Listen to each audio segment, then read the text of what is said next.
नमस्कार, हिंद टीवी में आपका स्वागत है।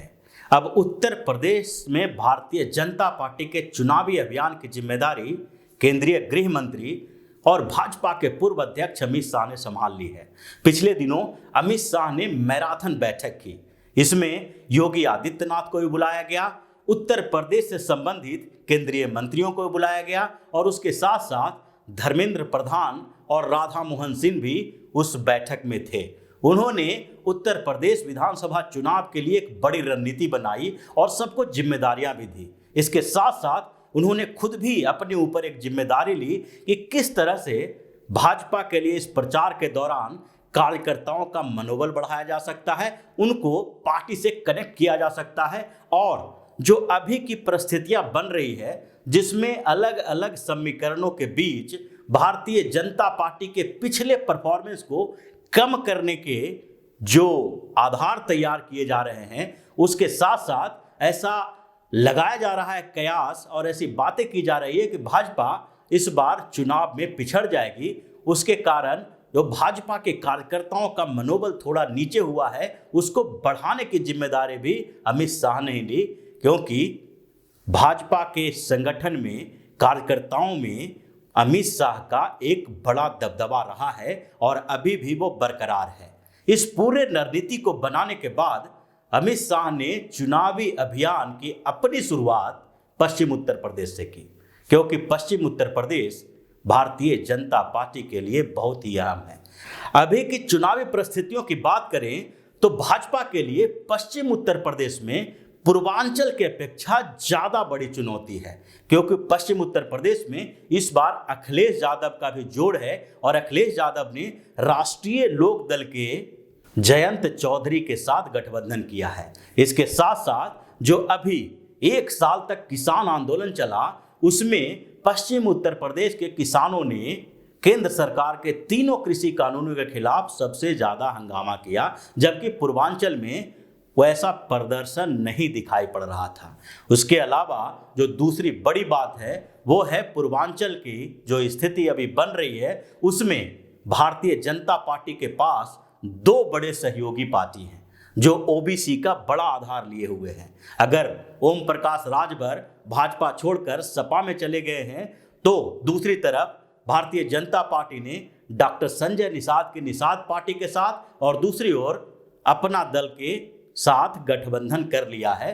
तो वहां पर उनके लिए स्थिति पहले की तरह ही अनुकूल दिखाई पड़ रही है। लेकिन पश्चिम उत्तर प्रदेश में एक तो किसान आंदोलन, दूसरा जयंत चौधरी और सपा के साथ गठबंधन, और इसके अलावा जो अभी थोड़ी बहुत स्थितियां इस बीच बदली है, उसको देखते हुए अमित शाह को लगा कि चुनावी अभियान की शुरुआत पश्चिम उत्तर प्रदेश से ही करना चाहिए, क्योंकि भाजपा के जीत हार के बीच पश्चिम उत्तर प्रदेश ही अटका हुआ है। पिछले बार के चुनाव की अगर बात करें तो 2017 के विधानसभा चुनाव में भाजपा को 300 का आंकड़ा पार करवाने में पश्चिम उत्तर प्रदेश की अहम भूमिका रही थी।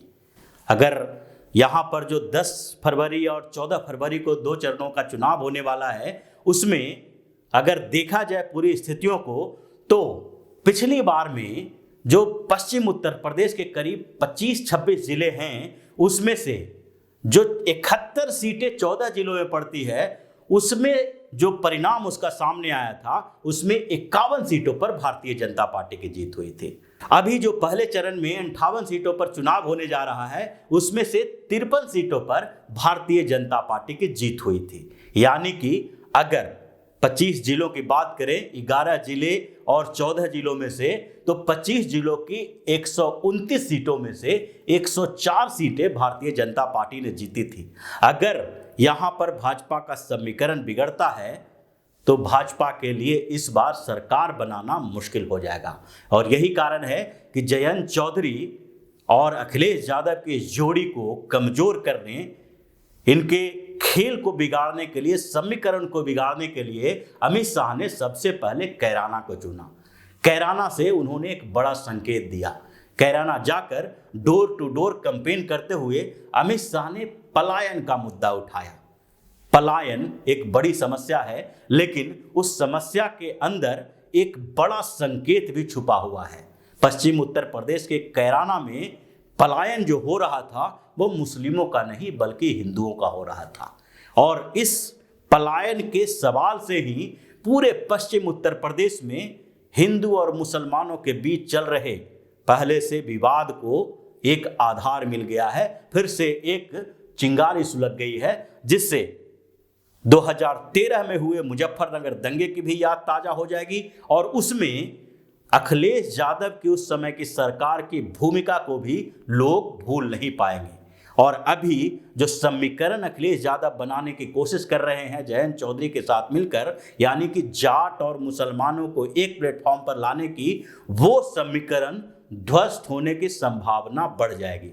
इसलिए अमित शाह ने कैराना से एक बड़ा अभियान शुरू किया है, जिससे पश्चिम उत्तर प्रदेश में अखिलेश यादव और जयंत चौधरी के बीच का जो ये गठजोड़ है और उससे जो समीकरण बदलने की बात की जा रही है, वो पूरा समीकरण अब धीरे धीरे बदलने लगा है। अब कैराना से होते हुए पूरे पश्चिम उत्तर प्रदेश में अमित शाह की ये जो पुकार है, अभियान है, वो धीरे धीरे बढ़ना शुरू होगा।